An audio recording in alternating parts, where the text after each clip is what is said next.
Greetings, viewers and listeners. Meathook, Jim here, the WrestleHorror podcast. One direction or another is my co-host, Donnie Hoover. Donnie, what's going on? Oh man, busy day, beautiful day, hot and sunny, and getting some yard work done. And now we're getting ready to sit down and have us a good talk again. We're proud to welcome the shadowy figure on the screen, Brutal Bob Evans. Right. Bob, how's it going? Hi guys, how are you? Great to see you, and good to finally put faces with names. And just driving here on the roads of Massachusetts, trying to get back and get work going. I'm sorry it's been chaotic here, trying to set up a time, but I'll give you as long as I can. But I'm very pleased to be here and excited to talk to you guys. Well, we do appreciate it, Bob. And, I know you're busy. A lot of wrestlers are busy in some way, shape, or form. But let's talk about your career a little bit. Sure. I first saw you back in Ring of Honor, back around in the early 2010s, where you started teaming up with Mike Bennett originally. How was that experience? Yeah, that was Mike was actually one of my trainees from early on. I've known Mike since 16. And Mike Bennett, a.k.a. Mike Kanellis, a.k.a. back to Mike Bennett again. So, right. He's been a great friend and a great student all these years, and we still catch.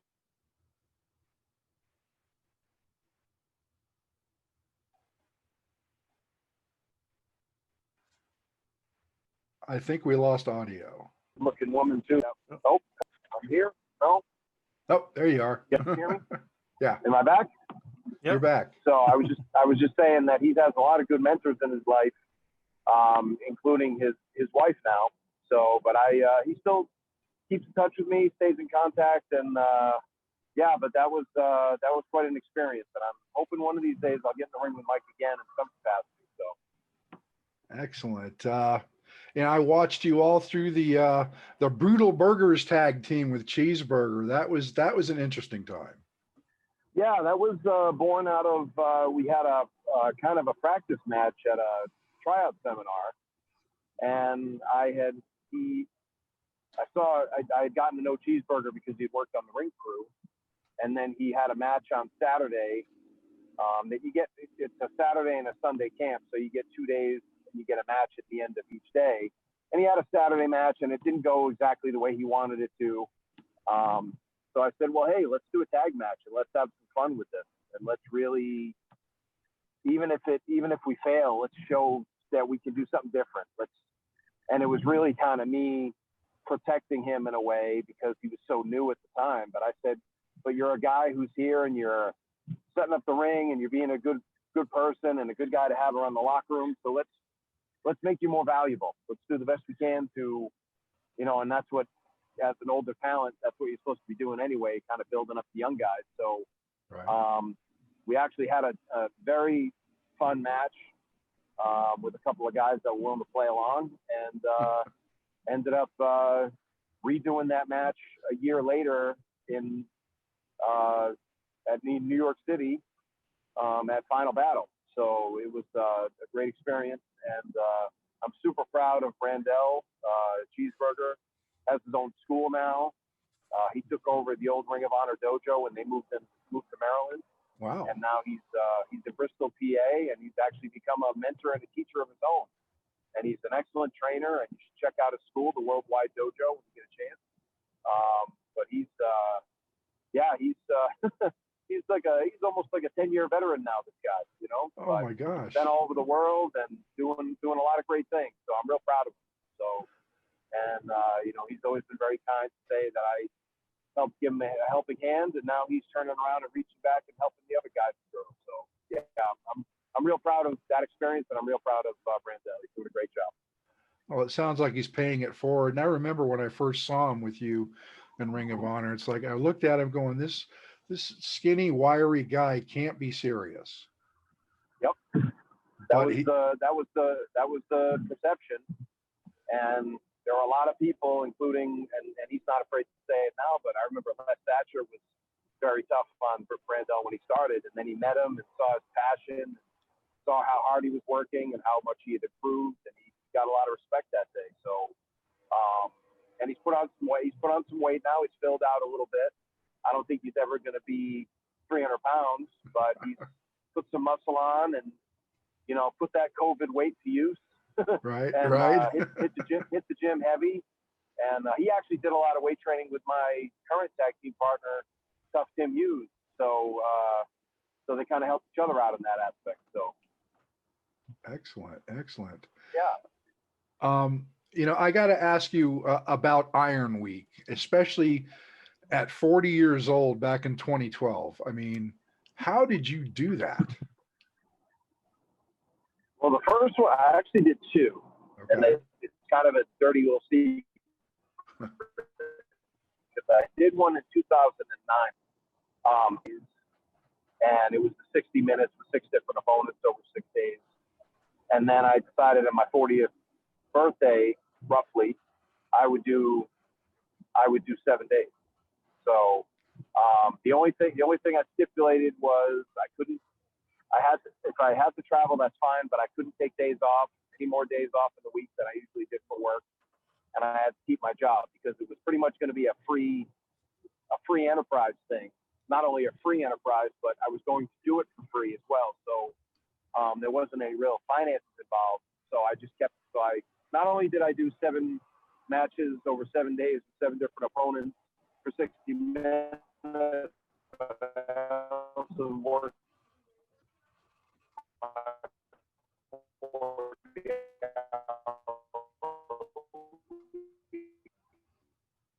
job at the same time. But yeah, it was people who did those super marathons, you know, the ones where they run like 50 miles in a day, or a couple of days in the desert, you know, those type of things. So, and I said, well, how can we kind of do that and still make it reasonable too, you know?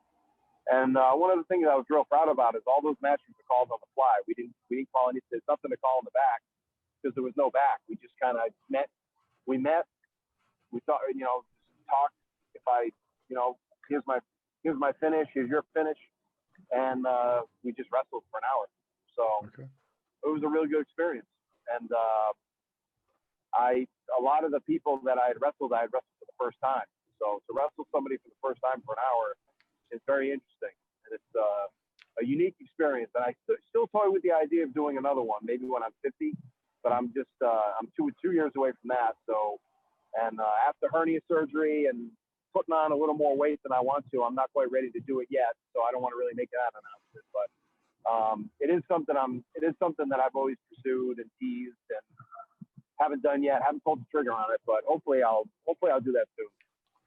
Well, that's got to speak a lot for your conditioning to do 7-hour matches over a week. I mean, I get tired just watching a match. Yeah, it was fun. I mean, it's all a matter of pacing. And I think if you have experience, I mean, you have to have somebody with experience kind of running with it. And I wrestled a lot of young people in the whole thing. And one of the things that they said was, you know, the first 15 minutes are the hardest because you're trying to establish a story for the match or a pace. But once they realize that they're going to be wrestling my pace no matter what, because I can't really speed up to them, everybody was on board and everybody had a blast. It was a great learning experience for me and the person I was wrestling. So, and over the 2 times I did it, I got to wrestle some really good people. I got to wrestle the aforementioned Mike Bennett, Matt Taven, Antonio the Promise Thomas, Adam Cole. So I got to wrestle a bunch of cool people. So Vinny Marcellia, who's become a big star in Ring of Honor. I've known Vinny for a really long time. Okay. So I mean, it's and then there was some really good people from New England. I remember there was this kid in New England named Biff Busick, and now he's Tony Lorcan, and he's a tag team champion. So yeah, so I wrestled him on the Thursday of that week. Here's what to tell you about Biff. It was that Thursday. I ended it on Saturday, so I had 3 more days to go, and we would have broken the chain if Biff had said no, because he ended up having to, on about 6 hours notice, he went and wrestled me in a cold gym on a Thursday with nobody watching except for one guy, and we got the hour in. So, so I'm grateful to him for that. So, but yeah, it was a great experience. It was something I kind of put on myself to do, and I got it done. And people always talk about it. It's a nice talking point on an interview too, because, you know, it's interesting. It's a unique thing. And I liked it. I wasn't too beat up at the end, and I would do it again. I just have to get into shape and be ready for it. That's all. Yeah, I know back in my day when I was wrestling, I'd do 8 minutes and I'd be blown up and begging for mercy. It's like, so I definitely didn't have that pace like you had. took me a long time to figure out how to fill time and not bore everyone to death. So I was very fortunate that I was trained by a very old school guy named Jeff Costa back in the days, an old Kowalski guy. He was in Kowalski's second ever wrestling class, and so yeah, he's a very old school guy. And Jeff ended up doing a lot of stuff in Canada. He was actually a bigger star in Canada than he was in the States. And when he came back to New Hampshire, he basically took a lot of us young guys on, and we didn't even know who he was. And he took us on, and he kind of taught us how to work and taught us how to, you know, the finer points and working the people and how to be a guy who can. He told me my second year in wrestling that I was going to be a carpenter, and I was going to be a heel most of the time and lose most of my matches, so get used to it. And I thought I was such a young guy at the time, still a little markish. I was insulted by it. He was actually paying me a big compliment, but I was very insulted by it because I didn't understand that, you know, he said that, but that's a job that you'll always keep, and it's a job you'll never lose because it's one of the most valuable jobs on the show. Right. And he also, I think, intuitively was getting me ready for coaching and running my own school and seminars and things like that, because you're always teaching in that spot. You can't have a spot like that and not teach in it.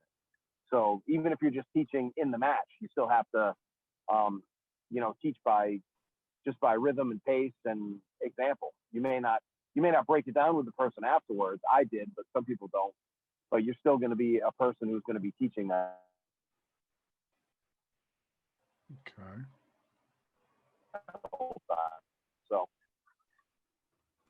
Well, I know Donnie has been watching you really closely, and he's got a few questions for you. I don't want to hog all the questions here. Oh no, you're good. Yeah, you know, like I said, I've been a fan for a while, and you know, yeah, you've had a great career. You've had some time. Are you there? Yep, yep. But yeah, I'm here. Yep. Yep, we can hear you. There we go. All right. Okay. Yeah. So I had a few questions. You know, I've been watching you for a long time, Sure. like Jim said, and you know, you've had some time in WWE. You know, you're real well known and respected for your in-ring ability. But what a lot of people respect you for even more in the wrestling business is your Uncle Bob moniker of your trainings and your teachings and all that stuff. And now, just to let everybody know, I've parked, so I'm not taking my eyes off the road. I'm parked. Parked and driving safe. See, and this is just like the old Hangs with Bob gimmick where you would talk and drive. Exactly. You guys are brought right into my world. Right. You know? Yeah. Actually, the Uncle Bob thing was kind of interesting. It was somebody locally who called me that for years before it really meant anything. It was just his nickname for me. His name was Sweet Scott Ashworth. He was the guy who started about the same time I did.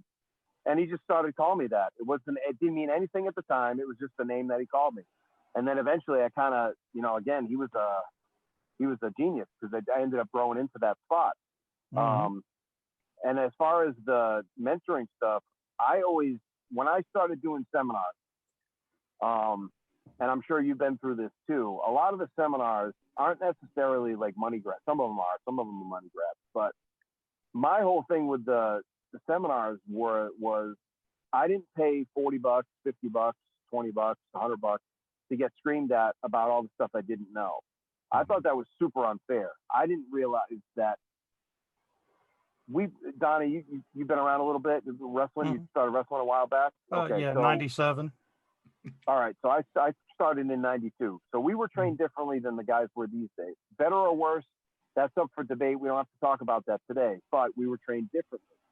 So I want to be, and I kind of consider myself a bridge between the new school and the old school, for lack of a better term. Mm-hmm. So if I'm going to do that, I can't knock either brand. Like I can't yell at the new school guys and say they suck, and I can't yell at the old school guys and say they suck. I have to kind of try to marry everybody together and say there's benefits to both. Why don't you learn from each other? And that's what I did. My career took off when I started learning what the new business was all about. I didn't have to necessarily do it, but it makes you a more effective coach when you can translate those terms and you can add, you know, richness to that tapestry if you can speak the language of the young people to a certain degree, you know? So that was my issue. But I was also seeing, again, going back to these seminars, that people were getting yelled at for stuff you didn't know. Mm-hmm. So I said, and I didn't feel like it was a very good approach. I didn't respond well to being yelled at or sarcasm or things like that. I just didn't think it was effective. I didn't think it was effective long term. It might get somebody pissed off that day, and maybe they do a good job, and that's one thing. Being able to know when to do it and when not to do it is one thing. But I'm not going to be one of these people that just yells and screams, and kids these days don't understand. To me, it's not overly effective. So I decided that instead of doing a seminar, I would do a Hangs with Bob. Let's hang out. Let's talk. Let me show you some stuff. Let me show you, we'll talk about life. We'll talk about how wrestling plugs into your life, how your life plugs into wrestling. Let's see how we can make this work for everybody. And I'll teach you some wrestling stuff. Hey, here's a cool thing I learned.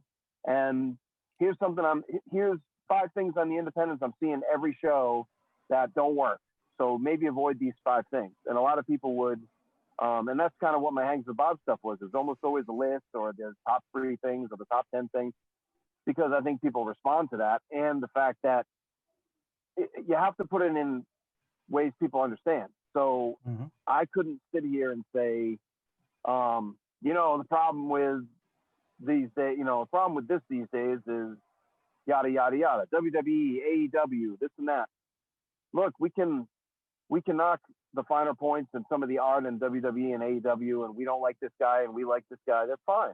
But study the business model. How did those guys get there? Why are they making money? What are they doing that you're not doing? Right. Even on an independent level, there's still more you can do.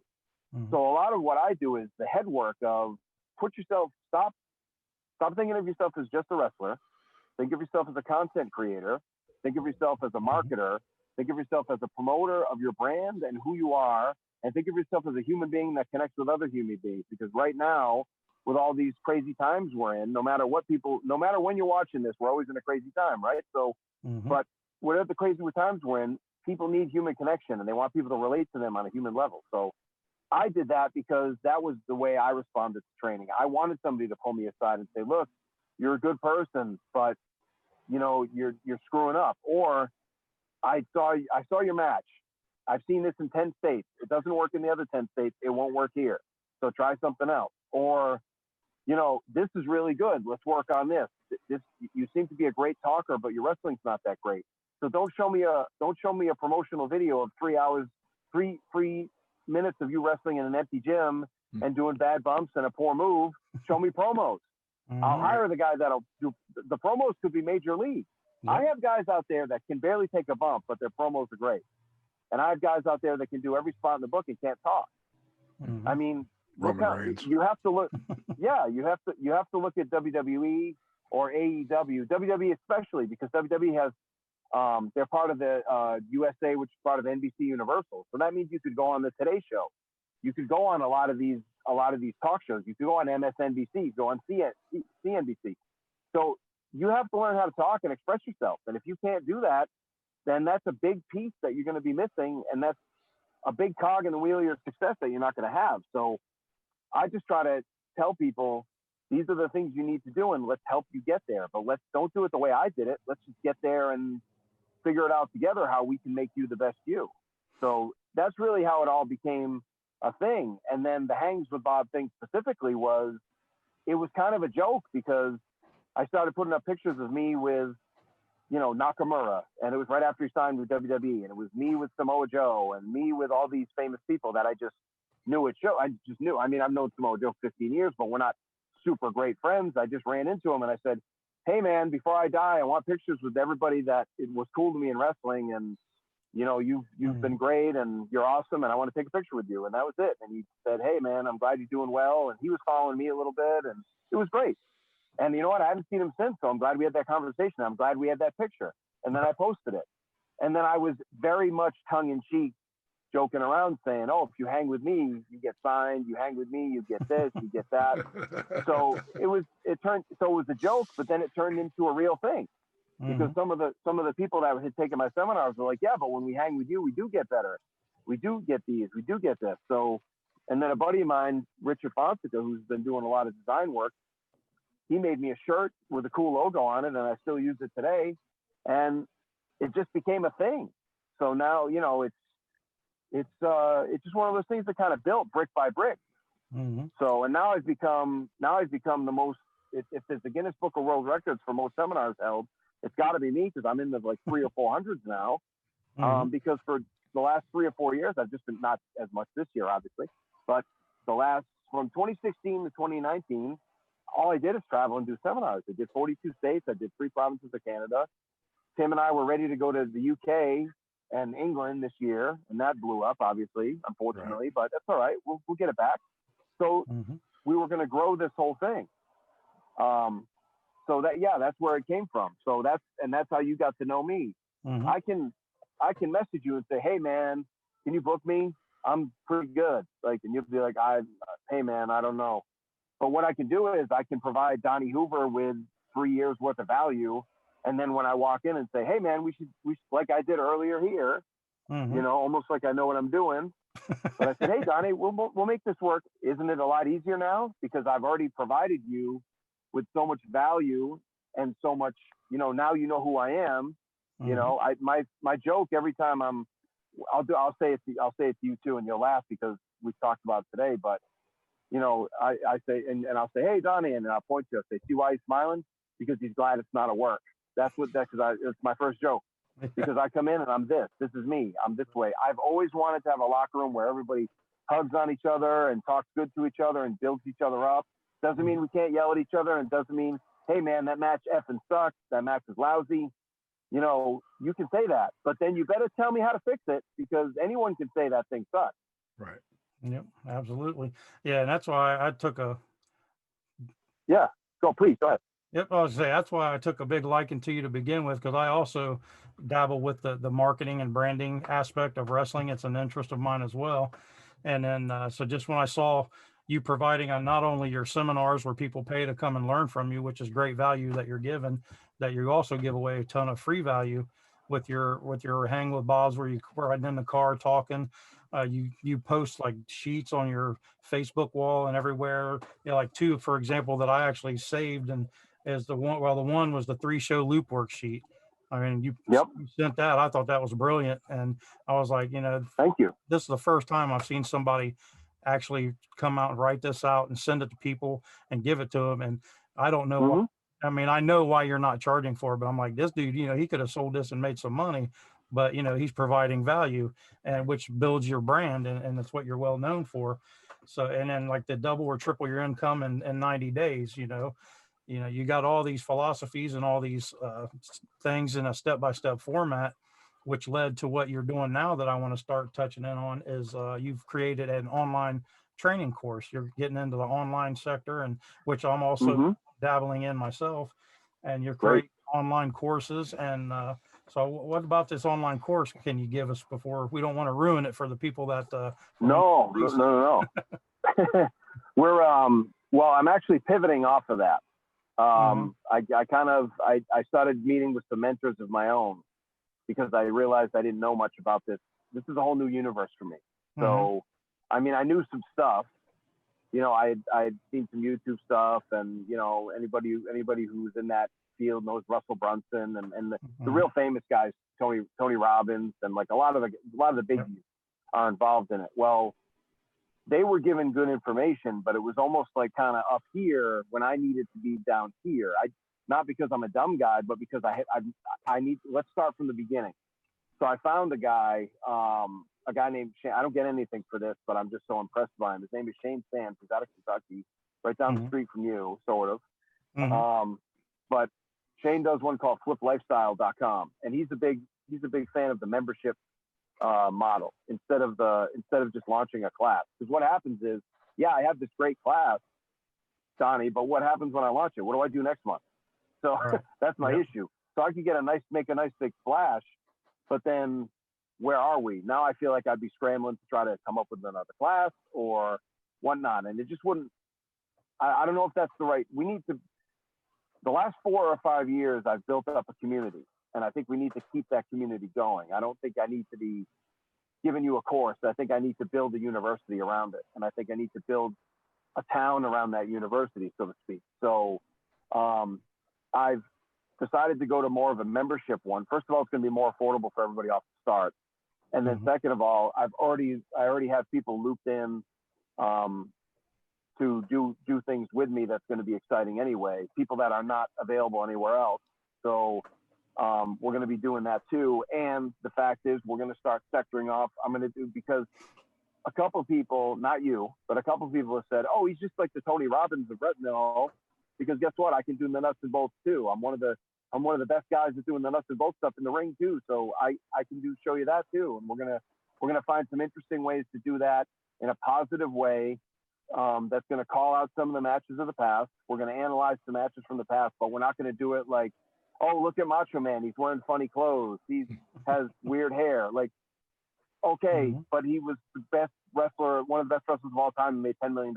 So, and he cried when he died, and you never met him before. Right. So why don't we talk about that instead of being 5 years old and talking about how he had 1995 mullet or whatever.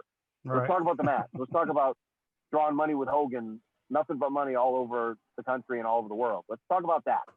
Or let's talk about how he did it and what he did. So that's the kind of stuff I'm going to be doing. We're going to be doing match analysis.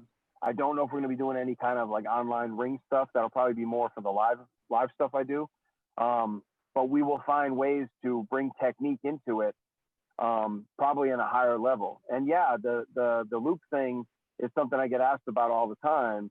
And that'll end up probably being one of my freebies I'll do to kind of lure you into the tent, so to speak. Just talking marketing for a second. It'll be one of my lead magnets. Yep. But it's a hell of a lead magnet to run with because, you know, and if you need more help with it, then here we are to help. And that's the goal. The goal is to drip out information, give people good stuff, and then say, there's even more stuff in here. Come see it. And that's where we are now. I think that's where we're going with it. And I expect competitors, and I'm excited to have competitors because I'm friends with all my competitors anyway. And there's room for everybody. Everybody has there's a lot of good people out there that have a lot of good things to say. And let's get them going. And we have to, again, it reaches back into what I was saying about talking to the kids these days. This is what they're watching. I have a 14-year-old boy and a 12-year-old girl, and they watch YouTube shows that are less than 15 minutes. And then and stuff has 2 million views on it. And I looked and they said, that's the perfect length for people who are 14 and 12 is 15 minutes or less. And I said, wow, this is like, these kids can teach me something. These 22-year-old kids who are making 10 grand a month, 10 grand a week, they can teach me something. Now, it's not all about money, but if we're going to do it anyway, and we're going to do it well, we might as well make some money for it. So I'm excited that you're looking into it too, Donnie. I think that's where we are now. Yeah, and I said especially now when we're all shut down. Right. Yeah, that's why I was smiling and grinning when you mentioned Russell and lead magnets, because that's the world I'm in right now too. Yeah, with Russell and Tony and Dean Graziosi and all those guys and Dave Espino. Well, I'm going to send you the link to Shane's stuff because Shane's a good Kentucky boy who was like a dumb jock that figured all this out, and he did 90% of the work for us. And now we're just going to take that information and push it forward. And he's a giant wrestling fan. Right. One of his first dates with his wife was a WCW Nitro taping. So, and he still follows the business. He was excited. I got a message right back from him on his message board. Great to have you here. And he understood my concept immediately without me even having to explain it. So this is a guy that he can speak our language to a certain extent, at least as a fan. And he kind of sees where we're going. So I'll send that to you. Like I said, perfect. I'm not a blind guru. I know he's not my blind guru. I know I have to do the work, and I've already done a lot of work this week.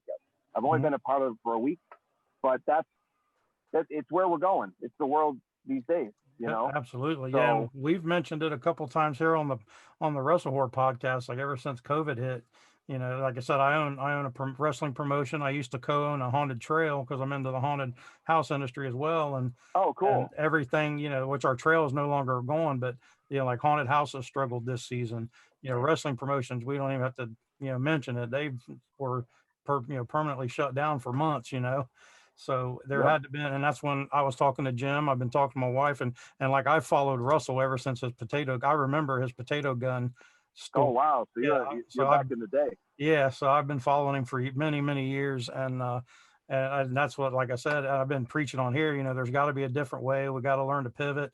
You know, we can't focus and put all of our eggs in the same baskets we used to put them into, and you know, branding. And like I said, I think wrestling and haunted house industry is untapped markets with branding and marketing. You know, there's a different way to do things now, and I just don't see wrestling and haunted house industry doing that. And then like I said, when you were saying stuff, I would, you know, throughout the last couple months, I would grin because I knew where they were coming from, and I was like, yeah, Oh, yeah. I bet he's studying the same stuff I am, you know. Well, and the thing is too, it's kind of a compilation of everything. Plus, Mm-hmm. I study different businesses too. I study different industries. Yeah. Again, it's like parallel businesses. You know, you go to I go to Frozen on Ice with my kids, and there's 8,000 people singing a song, and it's the girl on the ice is lip syncing it because she get blown up singing it. It'd be tough to sing and do ice dancing at the same time. Mm-hmm. And I'm singing it too. You know, that Let It Go song, we all know it. So, and then they're just making money hand over fist on merchandise too. Oh yeah, so, absolutely. You know, it's one of these things where you have to learn and see. You know, and the merch hustle thing was so late for me. So late. I don't know if it was self-esteem or I just didn't see the money or the. Mm-hmm. And then one of the guys I was just wrestling, one of the young guys was on a trip with me, and he's like, "Yeah, the last show I was at, I made like $200 in merch." I said, "What? Yeah, like what? You? I mean, you're good and you're a good guy, good young guy, but you don't have any name value." He does now, but he didn't back then. Mm-hmm. He's like, "Yeah, and there's guys that do better than I do." And I said, "Really?" He's like, "Yeah, there's money to be made there. If you're over, if you're good, if you're over with the fans, you'll make money." I said, "Really?" He goes, "Yeah." So I started looking into it, and I just started doing it, and I was selling a lot of my Hangs with Bob shirts to the boys because they wanted it. Mm-hmm. And then the first year, I'd almost always do a contest, you know, show me the longest drive you did. And, you know, I don't want people to do it for a shirt, but if they're going to drive anyway, let's make a game out of it. So there were people that would do like 1,700 miles on a weekend, or if you could beat me at the drive I did this weekend, I'll give you a shirt, things like that. Or I'll give you 30 minutes counseling or, you know, business counseling or something.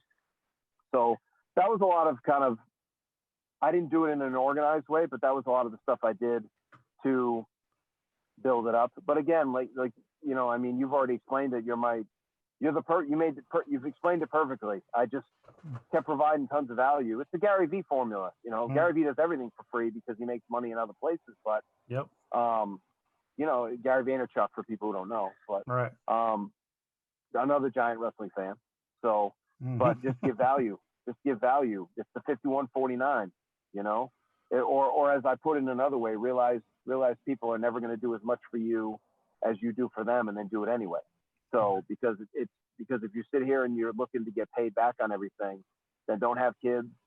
Don't, you know what I mean? Like your parents will be sending you an invoice. You know, we've already heard with the current climate. I've already seen so much hypocrisy. I'm just trying not to be a hypocrite anymore. At least if I'm a hypocrite, I'll be just a human hypocrite and not a wrestling hypocrite. Right. You know, so. Yep, there you go. You know, now the membership site and all that stuff that you were discussing earlier, is that where the WrestleLife.com's coming into play? The WrestleLife.com, because it's not wrestling, it's not life, it's the WrestleLife. Because 95% of the people we deal with are going to be guys like me and you. I'll be honest with you, and I've said this to people, and this is nothing I hide from. I tried doing full-time wrestling. In fact, I made a big announcement about it. It's one of the biggest announcements. One of the biggest, most views I got. People thought I was retiring. I actually just quit my job to try wrestling, and I probably could have made it work, but I hated it because now it was a job, and it wasn't. And I had a lot of opportunities back in the day, Donnie, to get a job in WWE. I was good enough. I wasn't the best by any means, but I was good enough to make it if I had applied myself. Mm-hmm. But I didn't want to wrestle full time. I still don't. And for some reason, I still had it in my head that I had to be that hustle guy that, oh, if you're not wrestling 150 times a year, you're a bum, you're a mark, you're lousy, you're no good. And there's a middle class in wrestling, and most of the people are going to be 95% of your market is going to be people that have regular jobs. And Mm-hmm. Oh, you kind of cut out on us again there for a second. oh, are you here? Yep. Can you hear me there okay go. now? Yep. Got you I back. don't know what I did.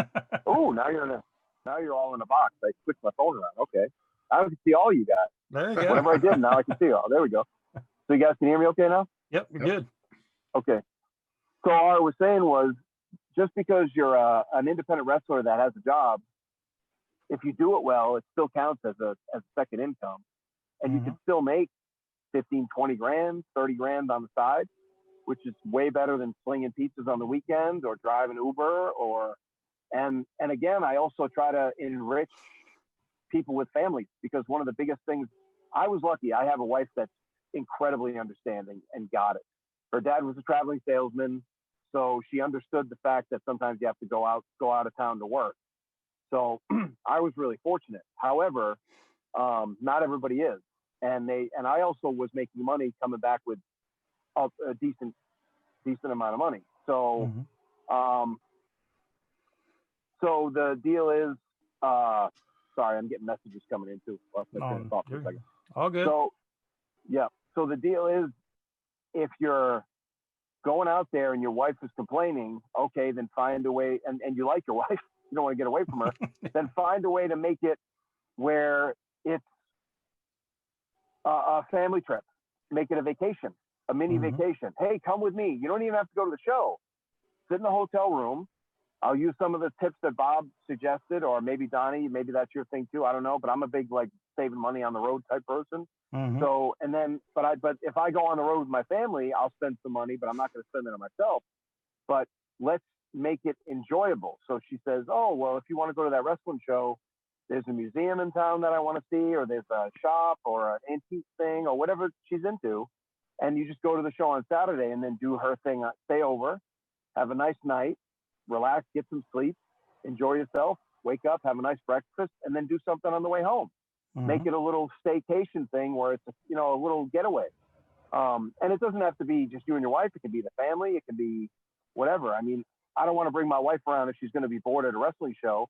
But if she's going to sit home and watch TV and be mad at me, she might as well sit home and watch TV and be happy with me at the hotel instead of being at the house. So that's one way to do it where it doesn't bite into the family time. Another thing too is just pick the right shows, but that's tough to do. But pick shows that you know are going to make you money. If it's a show for a buddy that you just like to go to once in a while and it draws 15 people and they don't buy anything, maybe take a couple months off from that and go to the show where they draw 300 people and you can sell a bunch of merchandise at, because at least you'll come home with money. We trade time for all this stuff, but at least if you're going to trade your time, and especially time away from your family, then trade it for money. Don't just trade it, because the thing that we can't get through our thick heads fast enough or long enough is that, yeah, we had a killer match, and brother, they were all on their feet, and we sold out, and there were so many people, they were hanging from the rafters, and man, that was the best title match we've had in 6 months here, and yada, yada, yada. Well, guess what? Your wife don't care. Your kids don't give a damn. They're doing something else. They care about you being home. They don't care about you winning the belt, losing the belt, putting the guy over, having a hell of a match. Doesn't matter. What they want to know is that you're going to be there for them most of the time. So you have to just be more strategic in the way you do your wrestling. And that's what I've been teaching a lot. I went off a script for 5 of the classes. The last class, I put the script down. I talked from the heart and told them my story and said, when I went full time, all it did is it got me into gambling. It got me to an addiction because I didn't have enough to do with my time. I need more structure. I'm ADHD and OCD. I need more structure. I need a job to anchor me to my family, to make my family whole and okay. My wife was super worried about the money, and she told me this later. but she never bugged me about it. That's why you stay with those women, you know, but she never bugged me about it. But eventually I came to the realization, like, you're a father, you're supposed to be leading the household, and your wife's making 5 times as much money as you, which is great, but it's not, and she makes a good income, but that's also because you're not even pulling your end of the financial deal. So you have to do that. So what I did was I got a little courier business going. I deliver medication to nursing homes, but it allows me to have a little bit of free time when I'm doing it to talk to you. I'm actually on my way back to pick up my next route in a couple minutes, but it allows me the flexibility and also pays me good enough where I can just funnel that money right to my family. And then I use wrestling money to finance my wrestling dreams. But again, most of the trips now are either done with family members or the quick trips or there's money involved. So that's pretty much in a nutshell what I'll be teaching.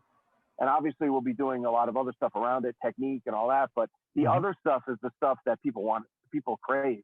It's all the other stuff. I never taught you how to take a slam. Yep. You know, I taught you how to do all the other stuff. Now I can teach you how to take a slam, but 5,000 other people can teach you how to take a slam. Right. Yep. But 5,000 people can't teach you how to book a hotel room that's going to be comfortable and in the long run save you money. That kind of silly stuff. Or book plane ticket for 20% off sometimes. You know, like all these dumb little secrets, and how to leverage that into getting 2 or 3 more dates and make it look like that you paid for everything and the promoter loves you. Yep. And all you did is kind of just leverage all your little pieces of, you know, what does Tony Robbins say? If we don't have the resources, we have to be resourceful. You just find ways to make the trip work. Yep. It's a homework assignment. It's your job now. So that's pretty much in a nutshell what we'll be teaching. So, and it's definitely needed in our industry. Like I said, I think that pro wrestling and haunted house industry both are so behind the times on this kind of stuff, and it just needs to. We'll have to talk about this haunted house industry. I went on my one of these days, Donnie. You and I will get on the phone and we'll talk, because I went on my first haunted trail. They had one at one of the KOA campgrounds we went to, and it was really good. It was really enjoyable. Yeah. So yeah, I'm curious. I'd like to talk to you about that. So. We'll include Jim on that, because the reason he's here with us is he's a 30+ year haunt veteran. So we need. I'm retired haunted house actor. Awesome. Yeah. Awesome. Well, hey, if I can let you guys go, just because I do have to take off. Absolutely. I told you 6:30, but I was having so much fun. We made it 6:50. We can do it again anytime. I'd love to, guys. Hey, thank you so much, Donnie. It was great to finally meet the face. Yep. And Jim, it was a pleasure to meet you. Pleasure, Bob. Yep. And I will catch up with you guys soon. But thanks so much for having me on. So no problem. Thanks for joining us. All right, guys. All right. All right. Have a great night. You too. See you later. Bye-bye. Bye.